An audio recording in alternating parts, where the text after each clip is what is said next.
If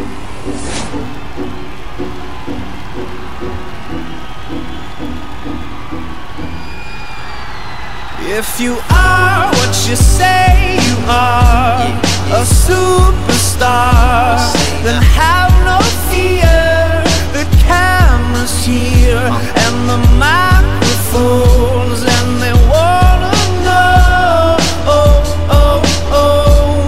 the return. If you are what you say you are. What up, Lupe Fiasco here. Go get that album, Lupe Fiasco. It's cool. You will not be let down. It's a very great album. I put my stamp on it. It's real talk. Real talk, New York. Real talk, NY. You heard? What's up? You're in tune to RealTalkNY.net, your one stop for everything hip hop. It's your girl Joy Daly, and of course today we have another very exclusive interview with your boy Lupe Fiasco. What's up, Lupe? Yo, what up? What up? How you doing? I'm good. Now, when you were recording this album, I know you had a lot of adversity going on in your life. How was that experience, you know, going through that and recording the album at the same time? You know, it was afterwards, so it was kind of like the after effects. After all that stuff happened, that's when we started recording the album. And it was, you know, it wasn't really tough, you know, but it definitely set a backdrop that I had never, like, experienced before. Kind of melancholy, and real defensive, I guess, you know what I'm saying? Kind of really untrustworthy because a lot of people that I really love were gone, you know what I'm saying? So I found myself surrounded, not really surrounded, but just kind of like in the midst of people that wasn't close to me like that, you know? So that was kind of an odd experience. But it was good. I directed all the energy into the album. That's why the album is somewhat dark, you know, subject matter somewhat dark, because that's kind of how I was feeling. But it was good though. Didn't really affect it too much. Why'd you call it The Cool? Call It Cool was a song on my first album called The Cool, which is about this hustler who gets killed and gets resurrected. He digs his way out of his own grave, and it goes back to his own neighborhood where he gets robbed by these two kids, and they ask him, is he scared? Like, is he scared to die? And he says, hustler for death, no heaven for a gangster. Niggas tried to sell him rocks, it just felt weird. Being on the opposite, they figured that he wasn't from there, so they pulled out and robbed him with the same gun they shot him with. Put it to his head and said, you're scared, ain't you? He said, hustler for death, no heaven for a gangster. And the song kind of cuts off, so it's like really abrupt, you know? So it kind of leaves you like, you know, like, what was that?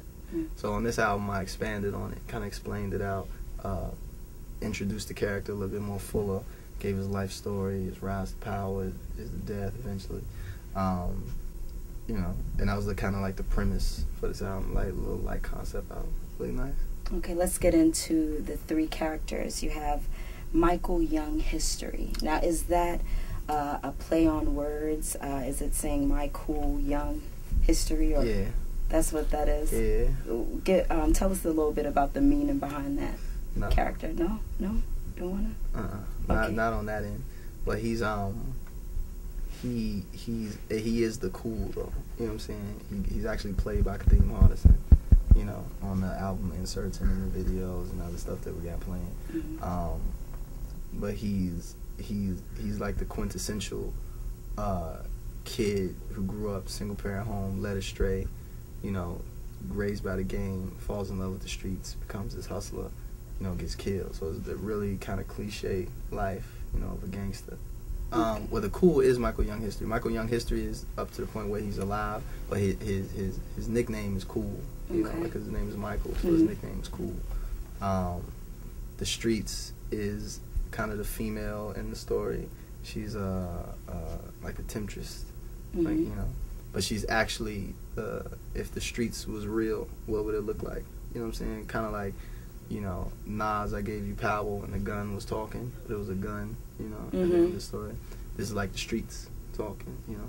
So, but she's represented as a female with dollar signs for eyes, and she has the tattoos, all her slain boyfriends across her chest.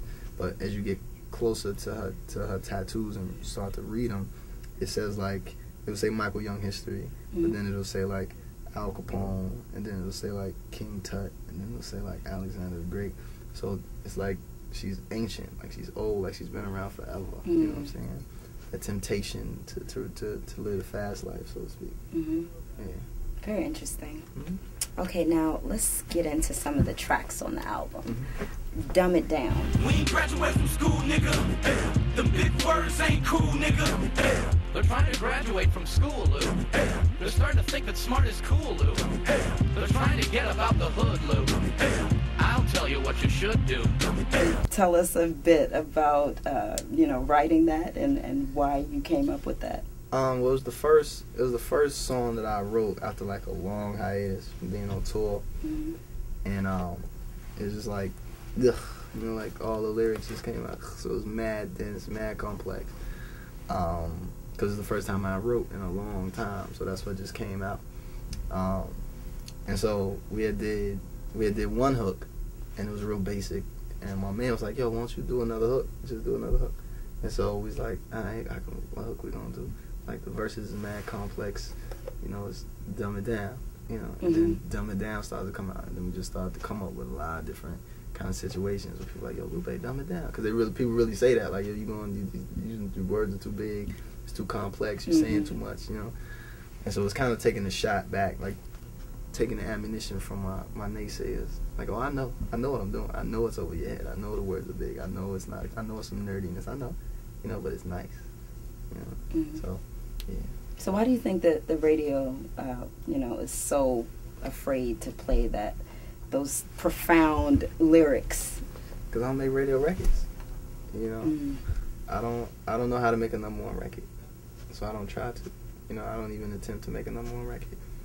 My number one record to me is a record that allows me to go on 6 world tours, and get 4 Grammy nominations. And that's a number one record. Number one record to me isn't you get a bunch of spins at radio and that's it. It's technically on Billboard. It's like, oh, he's number one. But for me, the experiences and the successes that we had off of a record like Food and Liquor, which really got no airplay, virtually, no real video, anything, no real heavy. We got some press coverage, but not no covers crazy like that, And we received phenomenal success, phenomenal like critical acclaim and praise, and we toured that album for 2 years, which is kind of like a rarity to do that. So for us, it was an achievement to do that. So the idea of a number one record is like, well, if you get a number one record, you get a bunch of spins in radio, and that's it, because everything else that gets associated with a number one record we had without number one record. Now, what about Superstar? Does that track reflect any aspects of your life, or how did you come up with that one? Yeah, it reflects the kind of newfound stardom, you know what I'm saying? But not, is it real, Is it, because I still have a personal life, and you would think that when you become a superstar, that, your every day of your life is glamorous, or it's a reality show, but it's not. It's like, you have all these successes, and then you still have all these, like, personal tragedies and all this stuff that's going on at the same time, too. And it's just kind of like a booster shot, almost, of an inspiration, because through the hook, it goes like, if you are what you say you are, if you put yourself out like that, understand that you're going to get judged for it. The public is going to call you to it. The press is going to call you to it. Your fans are going to call you to it, but have no fear. Like, you can't have any fear if you put yourself out there like that. You got to live up to that.